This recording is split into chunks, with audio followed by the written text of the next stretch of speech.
of a business daily, which is focusing on Chris Kirubi. There you have him there. We're talking about clean slate, and Chris Kirubi's moment. The 79-year-old who is building his dream home while recuperating from a long illness reflects on his life. Also, the Daily Nation has picked up some of his sentiments as well, where he's now really, it says that he's realized the importance of God. Whereas in page 2 there, Kirubi, it took long illness to make me realize God is most powerful. Sometimes we're jolted, out of a sleeping stupor to realize that some of these things that we have, the trappings of life, do not really belong to us at the end of the day. That there's someone higher than us who has the power, who has, all those strings that are pulling on our lives, and we owe him and we're indebted to him as far as living is concerned, and that is God. Thank you. So we've heard from our panelists. We just want to continue with the discussion here with them so far. And also waking up this morning was a very interesting headline on the front page of the Daily Nation. I just want to pull it up quickly for you to see it, so that it can also pose some questions on our discussions and also where the country is headed. Young girls are lured to sell their eggs, and clinics inviting women below 25 to donate over for between 50,000 shillings and 70,000 shillings. As donors receive 50,000 shillings for their eggs, clinics charge women up to 1 million shillings to help them get babies using these eggs. Doctors and advocates warn of serious health complications associated with donation of eggs. And the story continues on page 4 and 5 of the Daily Nation. And we're talking about starting on a clean slate. And we should question ourselves, why would even be our young girls be subjected to this sort of, a trade that is ongoing, that we can sell our eggs right now, for that particular sum of money? Is it because we push to the brink in a very precarious place that we have no other options than also to maybe donate some of our key organs in our bodies? We can see some of them also in this country selling their kidneys just to get some money to bail them out from the current maybe financial pickle they're in. Let's just hear from you, Professor.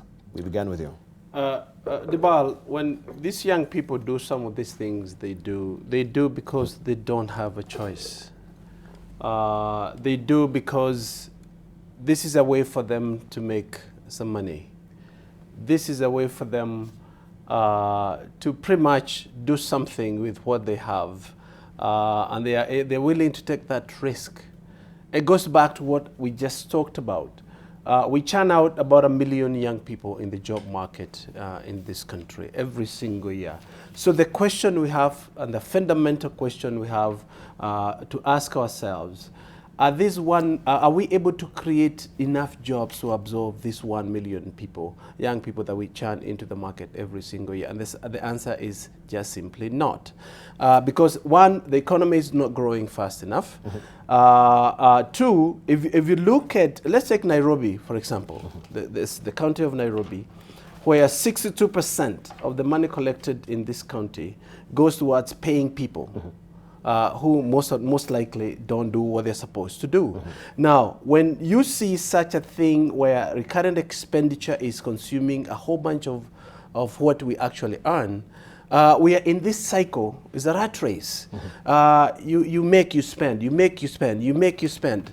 And that's why we keep saying that sometimes it looks like we have a jobless growth. The economy is expanding. If you look at the numbers, and IMF is trying to tell us, if you look at the numbers, we have these wonderful numbers that we are looking at. But do they translate to jobs? That's the fundamental question we have to ask ourselves. Let me give you an example. Recently, I was in China, and I visited 3 cities. I was in Shanghai, Shenzhen, and Guangzhou. Shanghai is the financial capital of China, and the second most important financial capital in the world after New York.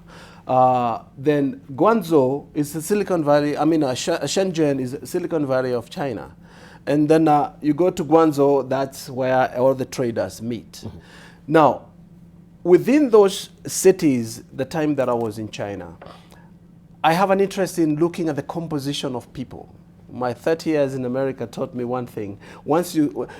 Anytime you are within a population, look at the dynamics of the population itself.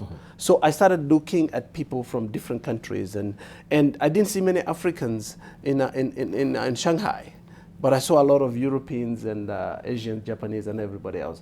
Same thing with Shenzhen. I didn't see a lot of Africans until I got to Guangzhou, and that's the trading floor of China. That's where all the things, and you have this drove of Africans who are all over Guangzhou, and I happened to be there during the week of Canton Fair. That's one of the largest fairs in the world.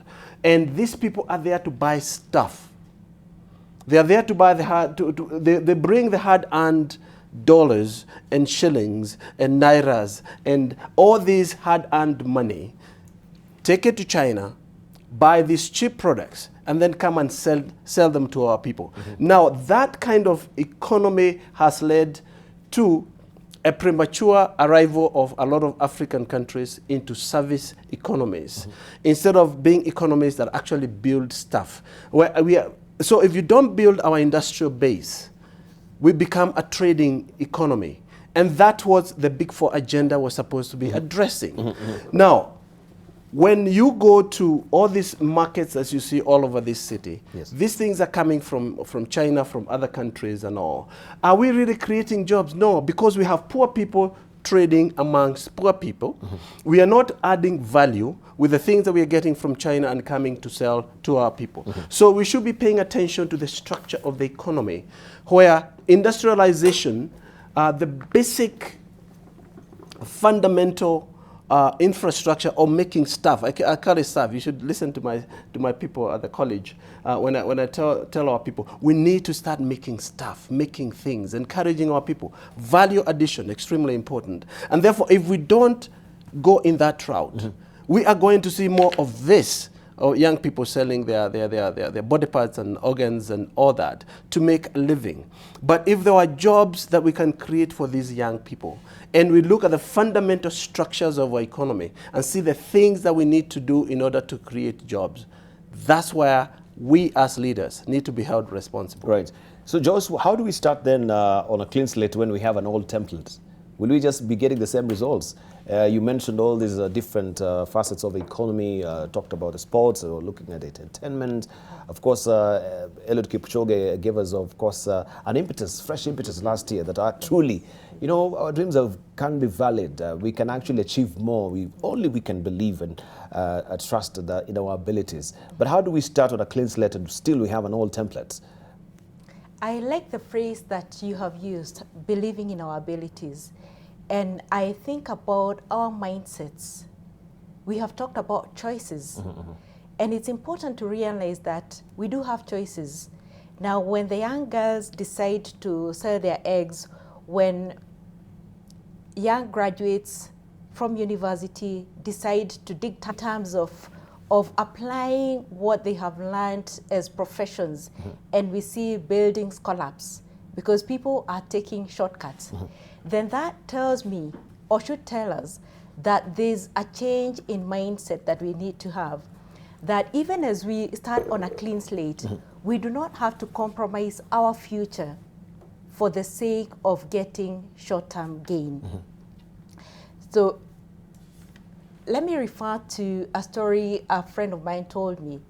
And this is a lady who graduated from university, was working in a bank, and the future looked bright for her. But what this lady did is every morning before reporting to her bank job, she would wake up at 4 a.m. in the morning. She would go to the market, buy vegetables, go and sell them, and then get ready and report to her job at the bank. Now, this is a lady who looked beyond the bank job, a lady who realized that you do not have to be confined in a space and be limited by the choices that have been presented to you. And so when we teach our young people to stretch their thinking, realize that yes, every dream is valid, but whatever dream that it is you're pursuing, it is not necessary to compromise the future at the expense of the short-term gain, then we are going to see a difference in what happens. And so even, say, getting the grades for some of our students in the past who have compromised in terms of cheating in exams, you do not have to take that shortcut. And of course, at the broader level, then we need a lot of our village polytechnics now, they are not available. So they are not an option for those who are not making it to higher institutions of learning. So reinvesting in that. And let me go back a bit and also talk about, again, some of the mindsets that we need to change. When we see people going to church to be prayed for and are willing to compromise, again, because they have been made a promise, you plant a seed and you're going to receive your miracle. Again, it's compromising our future because we want a quick short-term gain. And so realizing that, like this friend of mine, the graduate, you can stretch yourself and go the extra mile. It might take longer, and of course it will take more work, but be willing to take that extra effort and have a better future. Thank you. Right, maybe just try and looking at that particular perspective that you've given, because when we have such headlines and we take it at a face value that this is just a trend is going on, can we also look at the ramifications of it later in this country? Because in the East African region, Kenya has also been listed at the list country with, of course, the lowest fertility rate, you know, in the East African region as it is right now. We have the world over grappling with, you know, the population crisis of the aging population, and the youthful, the youthful ages are not really catching up as it is right now. Looking at this, so to speak, statistics that were given, I cannot really give the exact statistics as it is right now, but at least we know we are lagging behind, yet we have our girls, young girls, being subjected to this as it is right now. What then is the future of our population in this country, and also our working population for that matter? These are very interesting big questions, and it's interesting that I've been a director of the African Institute for Development Policy, whose entire focus is on advising policymakers on how to benefit from the youth bulge in countries like ours in order to deliver a demographic dividend, rather than all the stuff that Professor has been talking about, which is the present situation. So when you say we have a lower fertility rate here, it varies a lot around the country. So in some parts of the country, we have fertility rates that are unduly high, and in some parts we have rates that are unduly low. And in most countries there is this fragmentation of rates depending on cultures, education levels, so many things. The challenge, as we saw in this recent international conference on population development, is to have a sober, evidence-based, constructive approach to it, rather than emotional generalizations and distortions, which we saw too much of. Yes, we have aging challenges in some countries, in developed countries. Japan, for the first time, is encouraging immigrants. It's never done that before, because there it is so serious. Germany, elsewhere, that's one of the main stimuli for immigration. So this question of how you plan population is a very predictable thing, population extrapolation. And the challenge is that it's a long-term thing, like climate change. And therefore, it's beyond the electoral cycle in particular. So unless you're really thinking long-term sustainability, you don't worry about that sort of stuff. Last May, I think it was, when at AFIDEP we had a board meeting. As we were in the board meeting, the president of Tanzania told his people they no longer need family planning and birth control. We were shocked. It's not the case, of course, because then is how many children should you be having that is sustainable, that are jobs for, that you can handle within from among those who are earning money. But I want to come back to this story, Debal, because the story is not actually about the women. The story is about the clinics who, as the headline says, lure them. the women are getting about 50,000 shillings, whilst the clinics are charging between 500,000 and 1 million shillings to those who seek the eggs. And this isn't the desperate poor, it's the in thing at universities. So it seems to me fine that young women see an income opportunity to help someone else have a baby who otherwise couldn't. To me, there's nothing wrong with that. The problem is not that. The problem is that there is not enough information about what they have to go through in order to donate the egg, and then the disparity between what they get and what is being charged. And it's a very interesting article that brings this balance between the seeker of the egg, the clinic, who's the villain of the piece, and the young woman who's, yeah, fine, why not make some money, but not realizing that it's quite traumatic, physically painful, emotionally jarring, or both, etc. Right. Okay, so maybe we can actually take the conversation also to politics as it is right now. It seems now the political tone and tenor is that the decibels are rising or every day we can see something else is really happening as it is. And what does this really portend for the country at this epoch of time? Because we know it is getting sour. It is not a bit healthy as it is right now. People are going bare-knuckled against each other politically.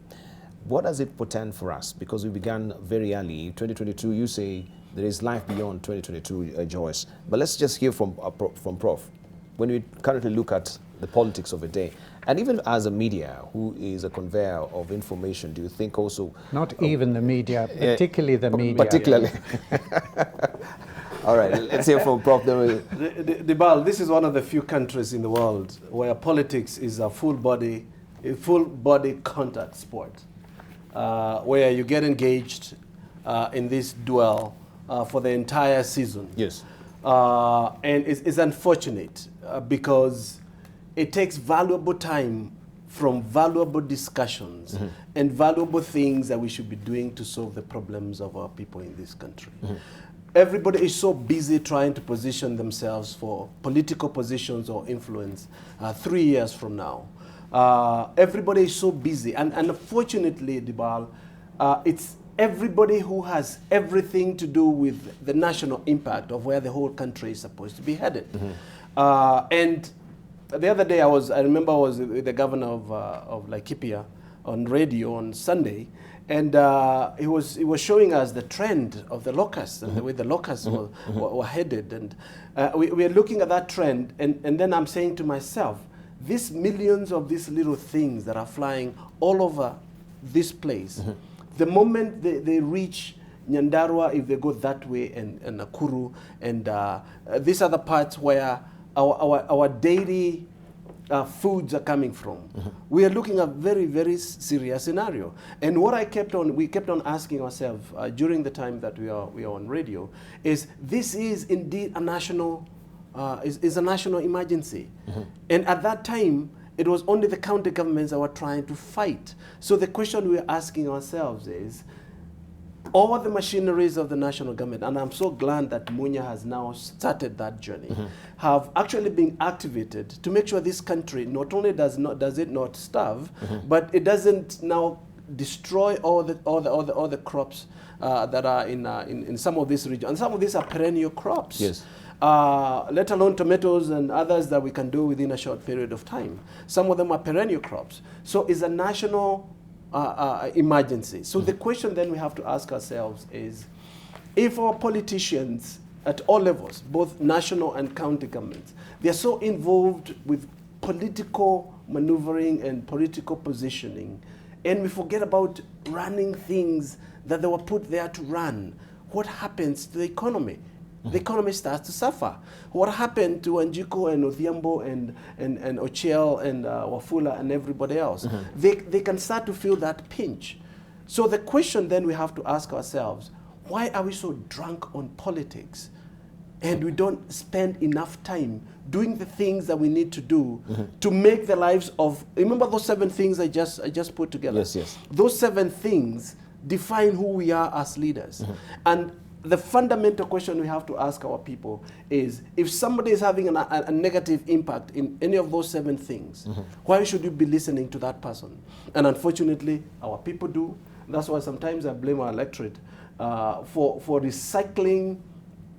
I think when Michael said about the clean slate, our electorate, Wanjiko, need to be aware that these 7 things are affected by the leadership that we have. Now, if those 7 things are affected and negatively affected, those are not people we should be listening to. And that's why, and I can understand the president's frustrations when we have premature politics for 2022, and we are not really focusing on delivering on the Big 4 agenda, where it touches on actually 6, almost all of these 7 that I talked about, the Big 4 agenda, it affects on all of this. Now, if we were to laser focus on delivering for this country, on these 7 things that we discussed earlier, we can be a better nation. But we have to hold our leadership to account, both at the corporate level. In the private sector, we are working very hard to make sure we deliver. But then at the same time, we expect the same of those in political leadership, so that the environment allows the private sector to come and create jobs, to come and build those structures of the economy that allow us to create jobs as a country. And therefore, it is my hope that as we go into 2020 and beyond, we are going to really start refocusing. And I applaud the president for some of the changes that he's making. We need to start refocusing and really focus on delivering for the common person, such that we don't have our youth that are unemployed. And it is a thinking bomb. With 1 million kids joining the market every single year, and the cumulative millions that have been there over the years, all it takes is a little matchbox and somebody with a very big mouth with ill intention to light it up. Right, thank you. Now, maybe just to bring to your attention as well, we had a report being released by the New Voices, New Faces on gender equality, assessing 60 leading companies on workplace equality when it comes to gender equality. And I'll just flip through that briefly with you so that you can see what it entails. If Jackie may just go through with me together to get some of his key findings from this particular report. We first have this special report is saying represents or presents all the 61 Kenyan companies listed on or at the Nairobi Security Exchange and ranks them based on their performance on gender equality. And you have the score card also on page 18, which I just flip over there momentarily. Some of the key findings are listed also hereafter. And the best performing company in Kenya is Standard Chartered Bank with a gender equality score of 63%. In comparison, the top performing company globally this year as well, out of 3,500 plus companies in Diageo with a score of 74%, Standard Chartered Bank in Kenya will rank within the top 50 companies globally, which are all at 61% or above. The average score across Kenyan companies is 26, which is comparable to the Canadian company's average score of 27%. There is, it goes on to say, women account for 23% of board members. The proportion of women on the board in Kenya continues to improve. It has slightly increased since 2017 based on the board diversity report conducted by the Kenya Institute of Management, and has almost doubled by has doubled since 2012. We have the graphs also presented there. And we have also the category, gender balance in leadership and workplace. No company achieved gender balance at all, 4 levels, board executive, senior management and workforce. 6 companies have a gender balanced boards. Then we have here also women in top positions being given there. 7 companies, 12% have a female CEO, that is BOC Kenya, British American Tobacco Kenya, DTB Kenya, Eveready East Africa, Kengen, Limuruti, and Stanlib Fahari, and iReach as well. 12 companies have a female CFOs, 5 of which are in the financial sector. Let's just continue to, in light of what we're talking about, starting on a clean slate. We've seen globally we are not doing very well as it is. Even in Africa, Rwanda has gone full steam ahead of us as far as mainstreaming gender parity is concerned. If we give it a political angle, we can see also in Parliament, this has been an ongoing debate, still in court as well. Yeah. We're not really getting traction. Maybe you can tell us more about this, Joyce, and also Mike. When I think about starting on a clean slate in the area of gender equality in the workplace, in politics, we have made some gains going by the figures that you have just read. And it's good to see that the figures have gone up. Average is 26%. A few years back, this was really down. Board members are 23%. But this, in the context of the discussion that we are having this morning, is we have made some gains, but that's not enough. There's a lot more that we should do. Just continue. Yeah, don't be stranded. I think... just continue. Yes, because we are aiming for the 30%, their third rules, which means that we are not even meeting that yet. And therefore, for the gains that we have made, we need to continue working on that so that it's not just talk, but it's actually translating this to action. It's good to see that some private companies like Standard Chartered Bank, the one that you've just mentioned, is leading in that at 63%. And so it is realizing that if private companies can do it, and this is an agenda especially that has been driven at the government level, so there are policies backing this up, then we do need to implement what it is that we are saying that we need to do. So there's the popular phrase about walking the talk. We have a lot of talk, but we are not walking the talk yet, and therefore we need to stretch and see what else do we need to do so that even as going back to the area of education, there's encouragement of women to be involved in the science courses. There's this STEM, science, technology, engineering, and mathematics. As we implement the curriculum-based, the competence-based curriculum, then we need to inculcate this, so talking about this and really encouraging the young men, the young women to take courses right from an early age, to realize that for them to be able to make a difference, not just in the social sciences, but also in the pure sciences, then they do need to step up their game and really not be afraid and see the science courses as a threat. And therefore, when we take it from that level, continue building this up even as they go through education, and therefore, when they get to the workplace, then we're going to see a lot more women getting involved. Now, of course, that takes care of the science part. There's the arts part, because we do have a lot of women who are already equipped, but they're not taking up the leadership positions. And so those who are in positions of leadership need to create the space for women to be involved and to take up leadership and to step in positions where they are making a difference. Right. Mike. My role model for women in leadership is my wife, Evelyn Mungai. A year and a half ago, she published a book whose title is From Glass Ceilings to Open Skies. And it's a book of her speeches and also stories of women, nearly 40 women, and their journey to leadership. And I worked very closely with her on it, and the women we selected, interestingly, we selected because they hadn't reached leadership either because of or despite being women. It was because they were qualified, they put themselves forward, they had the competence, the confidence, they suffered setbacks, they took advantage of opportunities.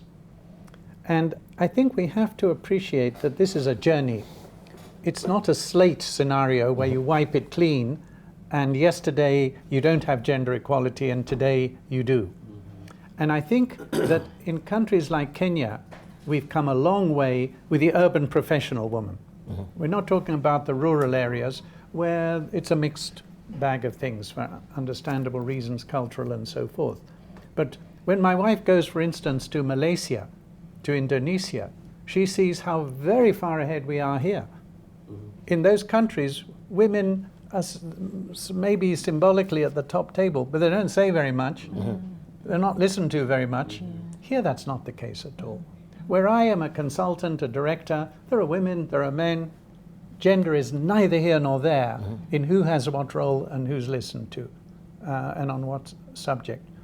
At Davis and Shirtliff, where I'm a director, engineers, hundreds of engineers, more and more coming in from university are women. And as they've come in, through their competence, they're rising very steadily, not slowly, up the organizational pyramid.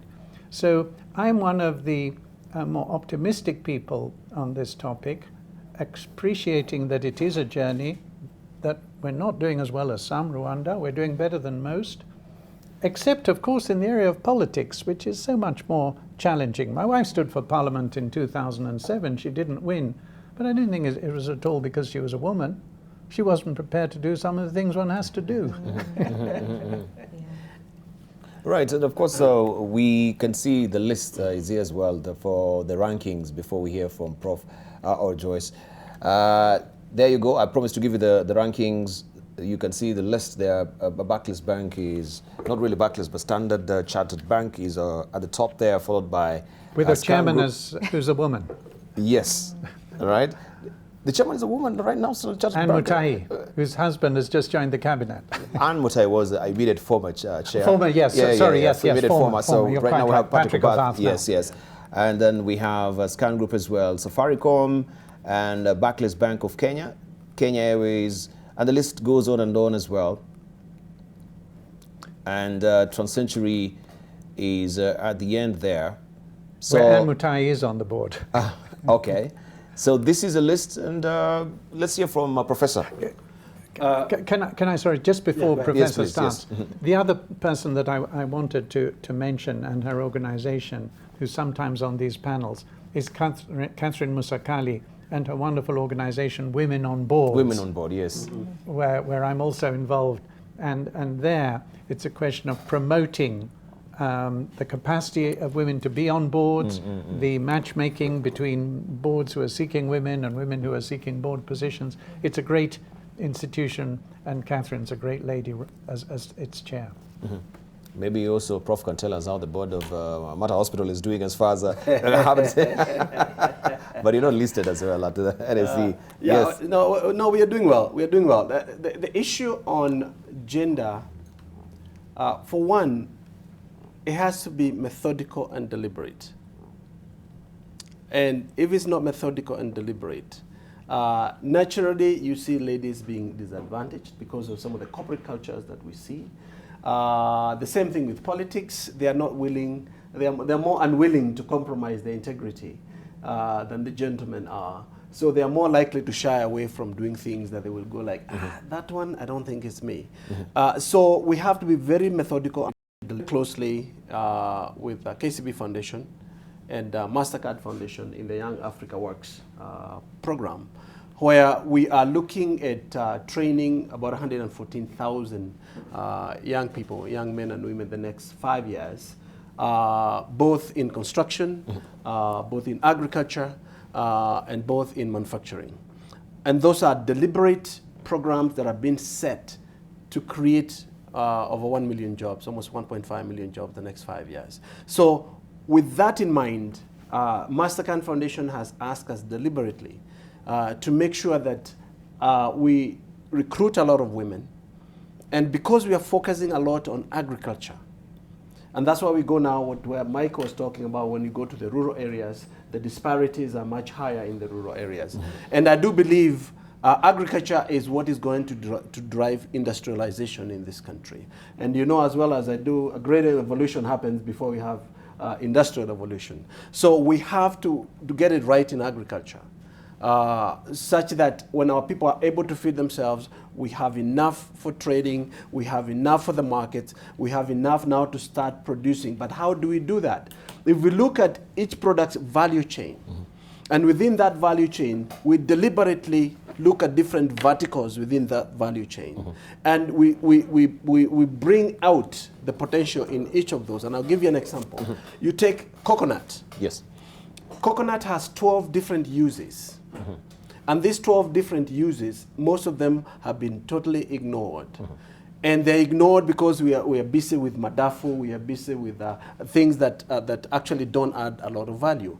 Now, what we are going to do in this program is to make sure when we take coconut, we look at the product we need from coconut to work with in our hydroponic farming programs. Yes. Now, the other 11 uses of that plant itself, how do we get that now to spark growth, micro industries in each of those other 12 uses? Now, when we do that, because of the multiplicity of use and creation of opportunities along the value chain, you start to see a lot of creation of different jobs. And therefore, as we address youth unemployment issues, as we address sectoral issues, everything we do has to be methodical, well thought out, and very deliberate. And that's the only way we are going to be able to get to where we want to be as a country, in terms of getting youth employment, in terms of getting gender equality, and sometimes we have to recruit more women deliberately, like we are doing in this program, so that they all come on board. Right, thank you. Joyce? The other bit that I would like to highlight is the place of media. The place of media. The place of media, yes. Because I believe even with the figures that we have just seen, there are other stories out there that are not covered. Now, this, of course, do not feature in terms of the companies that were being studied. I'll give an example. There's a board that I sit on, Christian Mission Aid. And 45% of the board members are women. So we have definitely met if we look at a third gender role. And therefore, the media going beyond covering the bigger companies and also going out and really fishing for the stories where we see the success stories of women rising up and taking up the positions. Of course, like has been mentioned here, women have to be willing to put up their hands because if the opportunities are there and they do not put up their hands, then of course it will not happen. When we go to the rural setting, now here we are not talking about boards, but we are talking about the people who are contributing in terms of economic activity. And unfortunately, and I know this varies from county to county, but there are some counties where our young men have really fallen on the wayside and are not leading productive economic lives because of the drinking problem. And you find that in some spaces, it is the women who are going out and fending for their families. So even as we talk about the media, again, highlighting cases like this, and this now serves as a challenge to other institutions and spaces where women are not getting an opportunity, either not getting an opportunity or not rising up to the challenge, even when they're given an opportunity to go in and make a difference. So when these cases are highlighted, then it's possible to draw lessons from here and see that, yes, we need to, as women, step up when those opportunities are made available. Right, thank you. Yes. Finally, Mike, then we shall just give our headline thoughts. We're supposed to be winding up right now. Mike, so just as we have an open check, you've of course spoken on so many varied things from Electon as well, but what will be one particular overarching thing that you want to see and you're desirous to see about this country happening this year on a clean slate? Well, there's what want to see and expect to see. And expect to see. What want to see is politicians and the media with a new slate, clean slate. Expect to see exactly the same slate. And what we see now, that the Standard particularly is really having fun. It's like a trailer for a movie, most of the front page headlines now. The Standard is the champion these days. The Standard is the champion. The Star now has 16-page political pullouts, Gideon, Murkomen, etc. You guys today are the heroes because you've not gone with the main story. But that's not going to change. You still want to entertain us with a daily episode of the soap opera. The politicians feed into that. So our template has not really changed as it is. We still have the same templates. Same template, same slate. The opportunity is for us, the people, to have a clean slate in putting up with this and in public participation. My bottom line is we need more organized, more assertive, constructive engagement, public participation. The BBI calls for this bottom-up approach. I should be right now after this at a KEPSA meeting as one of the follow-ups to the BOMA's conference on how the private sector and the civil society, the religious leaders, academia, etc., have to advocate with government to dampen that unchanging slate. Mm-hmm. Right. Prof? Formidable, I'm hoping to see what I think Michael alluded to, the same sober, constructive approach to the things that we hope to do in order to achieve the 7 things that I said we need to achieve. And I'll ask Wanjiko out there, if somebody or people are negatively affecting any of those 7 things, then it's upon you to decide what you want to do with that person, because your future as Wanjiko depends on the kind of leadership that we have, the kind of leadership that we're going to put in place. We usually say you cannot solve a problem using the same methods that landed you in the problem in the first place. So with a clean slate, and I'm good to hear Mike saying the politicians and the newspapers. Unfortunately, the eraser is probably not there yet, because it's going to be the same slate moving on. The headlines have to sell. Our politicians still have to talk. But we are hoping that we can reset the button and start focusing on real issues that are facing this country, and especially our young people. Right, thank you. Joyce, finally, your closing remarks. This, for me, is both at the macro level and also at the individual level. Now, politics, the elections of 2022, we are still at least 2 years away from the elections, but there's clearly a lot of talk around this. And for some of the politicians, because they play on Wanjiko and her siblings maintaining status quo, because that serves them, we need to change this. We need to be focusing on growing industry, on solving health issues, the cancer menace, and equipping our institutions.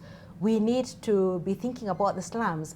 And so when we focus so much on the politics, then our priorities, clearly we are either not giving our minds to what our priorities are, or we are ignoring that.